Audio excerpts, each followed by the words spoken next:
नमस्कार, आप देख रहे हो हम टीवी भारत। मध्य प्रदेश के सिंगरौली जिले में लगातार बढ़ते वन कटान, भूमि अधिग्रहण और प्रभावित परिवारों की पीड़ा को लेकर आज राजनीतिक हलचल तेज हो गई है। स्थानीय लोगों का कहना है कि जिस रफ्तार से जंगलों को काटने और जमीनों के अधिग्रहण को मंजूरी मिल रही है, वह न केवल पर्यावरणीय संकट खड़ा कर रही है बल्कि आदिवासी और ग्रामीण समुदाय के जीवन और अधिकारों पर सीधा प्रभाव डाल रही है। इन्हीं आरोपों और चिंताओं को देखते हुए अखिल भारतीय कांग्रेस कमेटी ने एक फैक्ट फाइंडिंग कमेटी का गठन किया और जो सिंगरौली पहुंचकर प्रभावित परिवारों से मुलाकात कर रही है। कमेटी का उद्देश्य जमीनी सच्चाई को दर्ज करना है और स्थिति की वास्तविक तस्वीर सामने लाना है। हालांकि कांग्रेस का आरोप है कि प्रशासन जांच प्रक्रिया में बाधा डाल रहा है और लोगों को कमेटी से मिलने से रोका जा रहा है। पार्टी का कहना है कि सरकार इस मुद्दे पर जवाबदेही से बचने की कोशिश कर रही है।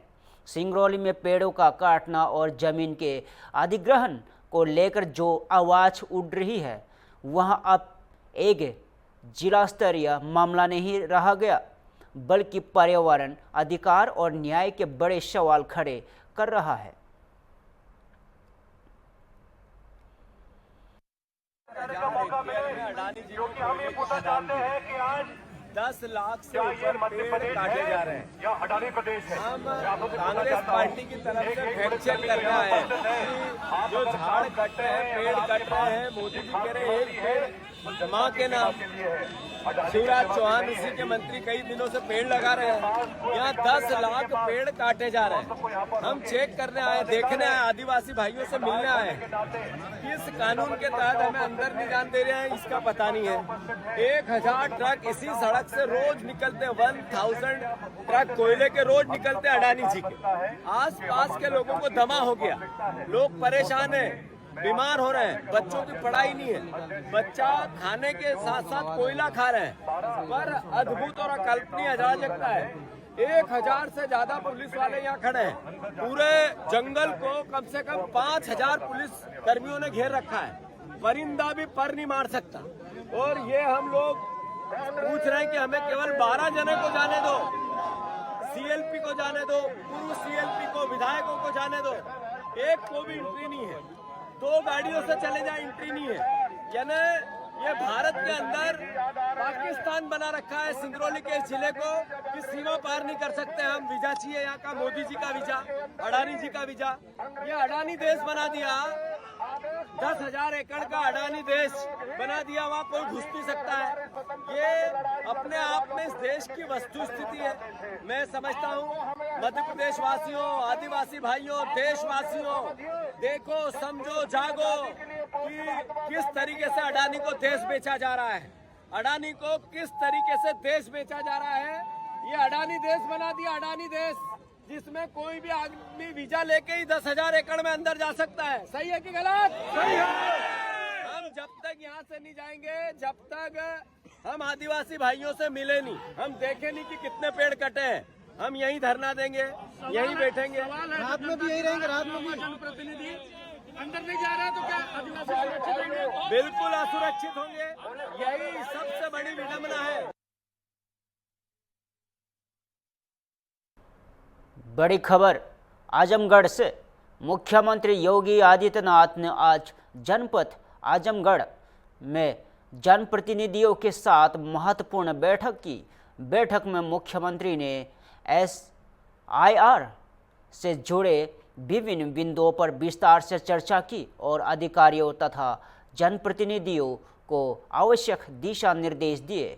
सीएम योगी ने कहा कि SIR से संबंधित सभी प्रक्रियाएं समयबद्ध और पारदर्शी तरीके से पूरी हो ताकि विकास कार्यों में तेजी से लाई जा सके। उन्होंने यहाँ भी स्पष्ट किया कि जनता से जुड़े किसी भी मामले में अनावश्यक देरी बर्दाश्त नहीं की जाएगी। बैठक में जिले के वरिष्ठ प्रशासनिक अधिकारियों और सभी प्रमुख जनप्रतिनिधियों ने भी भाग लिया। भोपाल से इस वक्त की बड़ी खबर। उत्तराखंड में कांग्रेस के पूर्व मंत्री हरक सिंह रावत द्वारा सिख समाज के पूर्वजों पर की गई कथित अभद्र टिप्पणी का विरोध लगातार उग्र होता जा रहा है। इसी कड़ी में आज राजधानी भोपाल में भगवा पार्टी के कार्यकर्ताओं ने बोर्ड ऑफिस चौराहे पर रावत का पुतला दहन किया और तीव्र विरोध दर्ज कराया। प्रदर्शनकारियों ने कहा कि रावत का बयान सिख समाज की गरिमा और उनके गौरवशाली इतिहास का अपमान है, जिससे किसी भी हाल में स्वीकार नहीं किया जा सकता।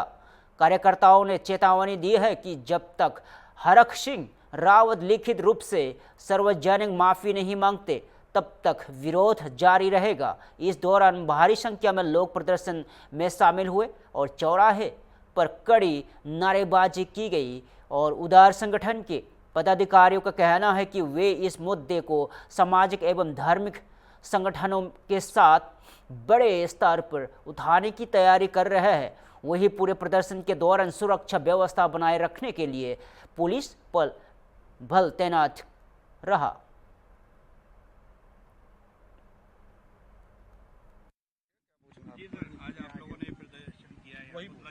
आज भगवा पार्टी सनातनी भाइयों ने और सिख भाइयों ने सबने इकट्ठा होकर जो ये कांग्रेसी दुराचारी और उसे क्या कहें, मुझे तो शब्द नहीं मिल रहे, ऐसे आदमी को ये कांग्रेस में या राजनीति में लाए क्यों लाना चाहिए, जिसने सिखों के और सनातन परिवार इतिहास को पलटने की कोशिश की है। पहली बात तो ये समय जो 12 था, आप मीडिया साथी सब लोग जानते हो और देश भी जानता है, मुझे दोहराने की आवश्यकता नहीं है। लेकिन वकीलों के जो उत्तराखंड में एक आंदोलन था उसमें हंसते हुए टाइम देखकर जो एक सरदार जी से 12 बजे का मजाक उड़ाया है श्री रावत ने, और दूसरा बयान ये दिया है कि सिख भाई मुगलों का सामना नहीं कर पाते थे जब सनातनी की बहन बेटियों को गजनी के बाजार में ले जाते थे। तो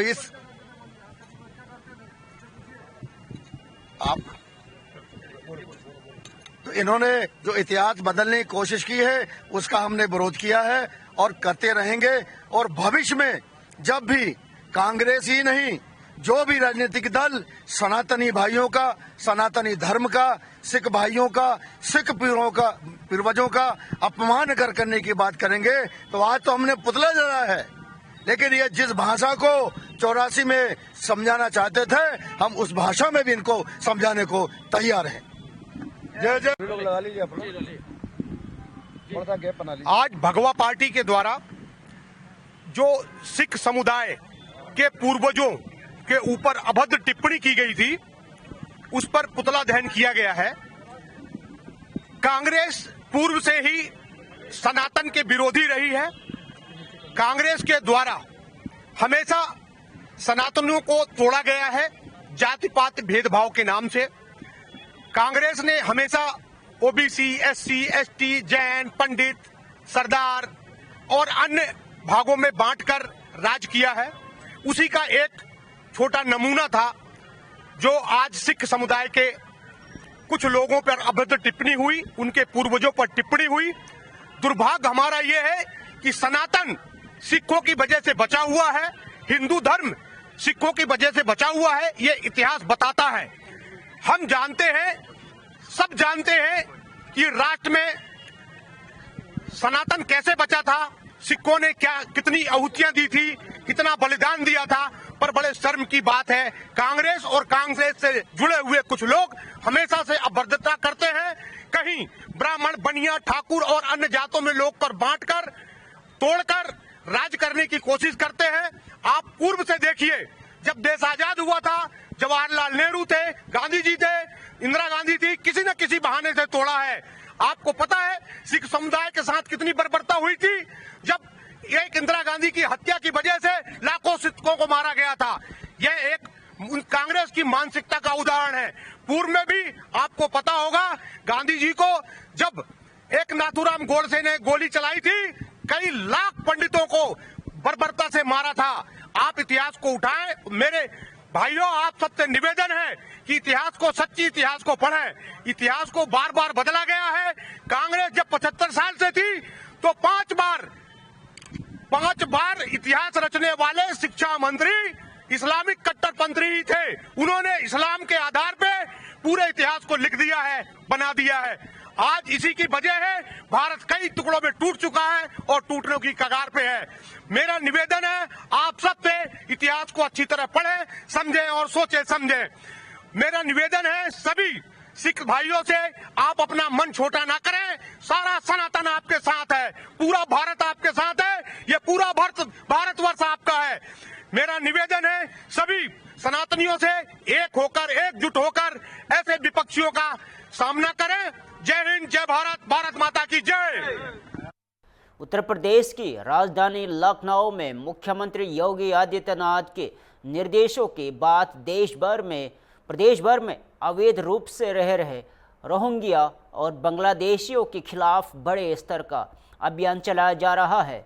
सीएम योगी ने स्पष्ट किया है कि ऐसे लोग यदि अवैध रूप से निवास कर रहे हैं तो उन्हें डिटेंशन सेंटर में भेजा जाए और इस अभियान के इनके तहत लखनऊ की मेयर सुषमा खरगवाल लगातार ऐसे लोगों को चिन्हित कर कार्रवाई सुनिश्चित कर रही है। मेयर सुषमा खरगवाल का कहना है कि राजधानी वासियों की सुरक्षा को ध्यान में रखते हुए अवैध रूप में रह रहे रोहिंग्या और बांग्लादेशियों को शहर से बाहर भेजना उनकी प्राथमिकता है।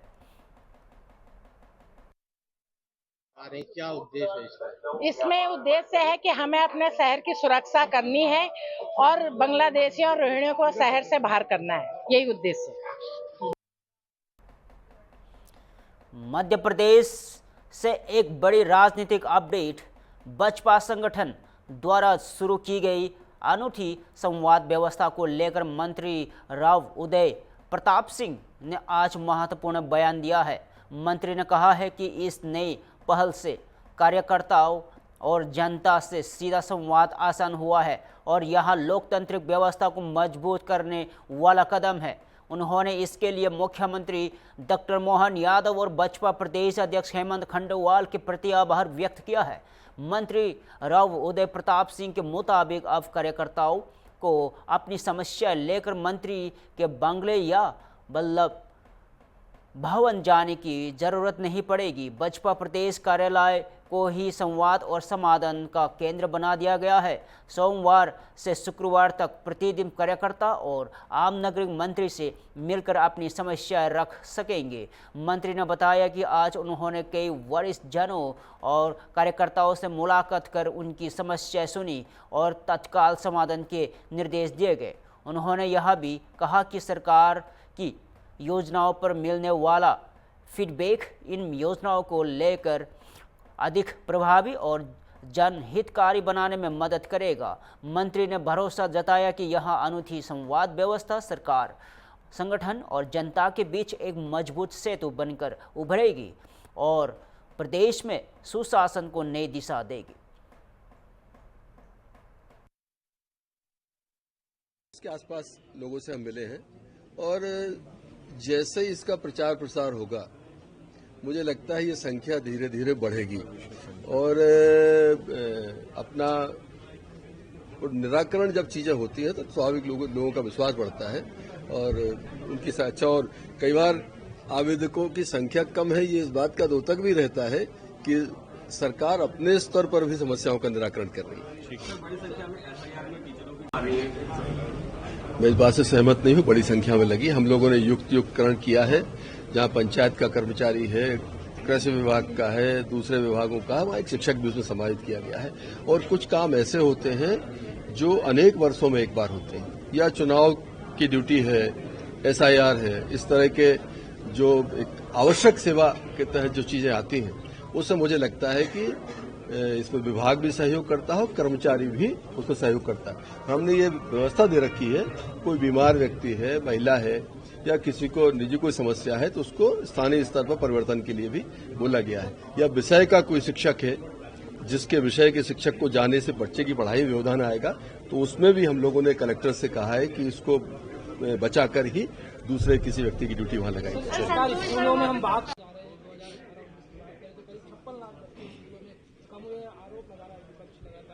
बजट तो बड़ा है पर बच्चों की कमी। देखिए, मैं 2011 से आपको ले जाना चाहिए। 2011 का एनरोलमेंट और 2011 की जनसंख्या, बच्चों के प्रवेश का अनुपात, और 2025 में जब आओगे तो सारी चीजें घटते क्रम में हैं। स्वाभाविक रूप से पूर्व के मुकाबले जनसंख्या वृद्धि के अनुपात में आंशिक ही सही लेकिन बदलाव आया है।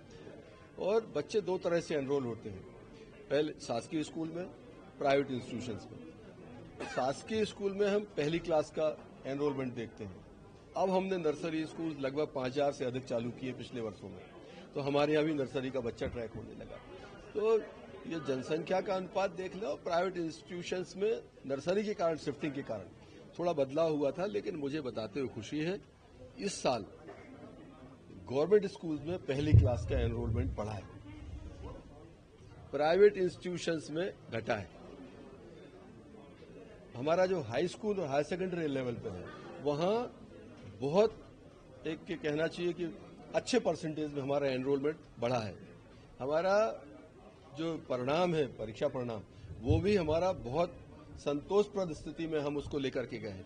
तो ऐसा नहीं है, चीजें पहले से बेहतर हुई हैं और लगातार प्रयास किया जाए तो परिणाम आते हैं। तो शिक्षा विभाग में भी देखे जा रहे हैं। भारतीय जनता पार्टी प्रदेश कार्यालय में जो एक सहयोग सेल का एक नवाचार कहना चाहिए, हमारे संगठन ने माननीय प्रदेश अध्यक्ष जी के नेतृत्व में माननीय मुख्यमंत्री जी की सहमति से शुरू किया है। उसमें द्वितीय बुधवार महीने का मेरे लिए आवंटित किया गया था। तो 1 बजे के पूर्व कार्यालय आना हुआ और मुझे लगता है बहुत ही एक अच्छा प्रयोग है। हम लोग अपने स्तर पर लोगों से सीधे संपर्क में रहते हैं, संवाद भी करते हैं निवास पर, वल्लभ भवन में, क्षेत्र में, लेकिन एक पूरे प्रदेश से अगर पार्टी का कार्यकर्ता बगैर जानकारी के सीधा आता, मुख्यालय आ जाता है, कहाँ जाए, कैसे जाए, किससे मिले, कहाँ से कौन व्यवस्था करेगा, इन सब प्रश्नों का सीधा एक जवाब है। भारतीय जनता पार्टी कार्यालय जाइए, 1 बजे कोई ना कोई मंत्री वहां मिलेगा और जो आवेदन आएंगे वो विभागवार यहाँ से उनकी भेजने की व्यवस्था, उसकी चिंता पार्टी कार्यालय भी उसको एनरोल करेगी और जिस मंत्री की ड्यूटी होगी वो भी करेगा। मुझे लगता है एक अच्छा प्रयोग है और मुझे भी अभी पिछले 1-1.25 घंटे में बैठकर जिन आवेदकों से मिलने का मौका मिला, मुझे भी एक अच्छा, एक सुखद स्थिति लगी कि ये पार्टी ने बहुत अच्छा निर्णय किया है जो आगे आने वाले समय में आवेदकों की सुविधा के लिए लाभकारी होगा। जो एक सहयोग सेल का एक नवाचार कहना चाहिए, हमारे संगठन ने माननीय प्रदेश अध्यक्ष जी के नेतृत्व में माननीय मुख्यमंत्री जी की सहमति से शुरू किया। उसमें द्वितीय बुधवार महीने का मेरे लिए आवंटित किया गया था। 1 बजे के पूर्व कार्यालय आना हुआ और मुझे लगता है बहुत ही एक अच्छा प्रयोग है। हम लोग अपने स्तर पर लोगों से सीधे संपर्क में रहते हैं, संवाद भी करते हैं निवास पर, वल्लभ भवन में, क्षेत्र में, लेकिन एक पूरे प्रदेश से अगर पार्टी का कार्यकर्ता बगैर जानकारी के सीधा आता, मुख्यालय आ जाता है, कहाँ जाए, कैसे जाए, किससे मिले, कहाँ से कौन व्यवस्था करेगा, इन सब प्रश्नों का सीधा एक जवाब है। भारतीय जनता पार्टी कार्यालय जाइए, 1 बजे कोई ना कोई मंत्री वहां मिलेगा और जो आवेदन आएंगे वो विभागवार यहाँ से उनकी भेजने की व्यवस्था, उसकी चिंता पार्टी कार्यालय भी उसको एनरोल करेगी और जिस मंत्री की ड्यूटी होगी वो भी करेगा। मुझे लगता है एक अच्छा प्रयोग है और मुझे भी अभी पिछले 1-1.25 घंटे में बैठकर जिन आवेदकों से मिलने का मौका मिला, मुझे भी एक अच्छा, एक सुखद स्थिति लगी कि ये पार्टी ने बहुत अच्छा निर्णय किया है जो आगे आने वाले समय में आवेदकों की सुविधा के लिए लाभकारी होगा। सर कितने आवेदन आ चुके हैं? अभी लगभग 25 के आसपास लोगों से हम मिले हैं और जैसे ही इसका प्रचार प्रसार होगा मुझे लगता है ये संख्या धीरे धीरे बढ़ेगी और अपना निराकरण जब चीजें होती हैं तो स्वाभाविक लोगों का विश्वास बढ़ता है और इस अच्छा। और कई बार आवेदकों की संख्या कम है, ये इस बात का द्योतक भी रहता है कि सरकार अपने स्तर पर भी समस्याओं का निराकरण करे। दिल्ली सरकार ने फायर सेफ्टी को लेकर बड़ी कार्रवाई शुरू की है। सरकार ने फायर डिपार्टमेंट को राजधानी के होटलों, नाइट क्लबों और रेस्टोरेंट्स का सख्त निरीक्षण करने का निर्देश दिया है।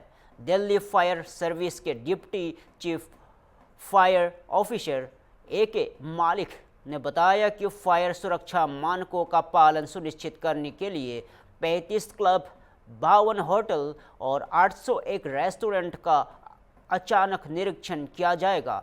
उन्होंने कहा कि मौसम के अनुसार आग लगने का खतरा बढ़ रहा है। गर्मियों में बिजली का लोड बढ़ने से और त्योहारों के दौरान अधिक भीड़-भाड़ होने के कारण DCFO मालिक ने लोगों से भीड़ वाली जगहों पर जाने से बचने की अपील की और प्रतिष्ठानों के मालिकों को तय क्षमता सीमा का सख्ती से पालन करने की सलाह दी।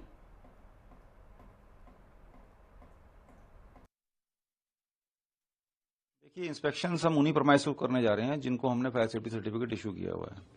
फिगर्स जो हैं वो क्लब्स हैं 35, होटल्स हैं 52 और रेस्टोरेंट्स हैं 801। इन्हीं प्रमाइसिस को हम सरप्राइजली रैंडमली चेक करेंगे और इन्फॉर्मेशन हम नहीं किसी को बता रहे हैं कि हम कहाँ करने वाले हैं, so that everyone remain on toes. जिसको भी हमने फायर सेफ्टी सर्टिफिकेट दिया हुआ है वो पूरा ध्यान रखें, उनको भी पता ना लगे कि हम कब आ जाएंगे उनके यहाँ।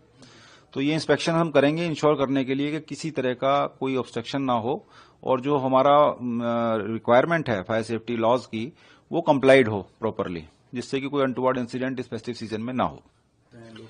देखिए, बहुत सारे हर सीजन्स की अलग अलग जो है प्रॉब्लम्स होती हैं। जैसे कि समर सीजन होता है तो उसमें आपके इलेक्ट्रिक लोड बहुत ज्यादा होते हैं। सिमिलरली विंटर सीजन जब एक्सट्रीम हो जाता है तब इलेक्ट्रिक लोड बढ़ जाता है। साथ में ठंड से बचने के लिए जो लोग इलेक्ट्रिसिटी अफोर्ड नहीं कर पाते वो दूसरे साधनों पे जाते हैं, तो उस जैसे अंगीठी वगैरह जला लेते हैं, उससे भी एक्सीडेंट्स होते हैं, डेथ्स होती हैं। लेकिन जो फेस्टिव सीजन के अंदर है उसमें मेन चीज ये है कि कांग्रेशन ऑफ पीपल ज्यादा हो जाता है।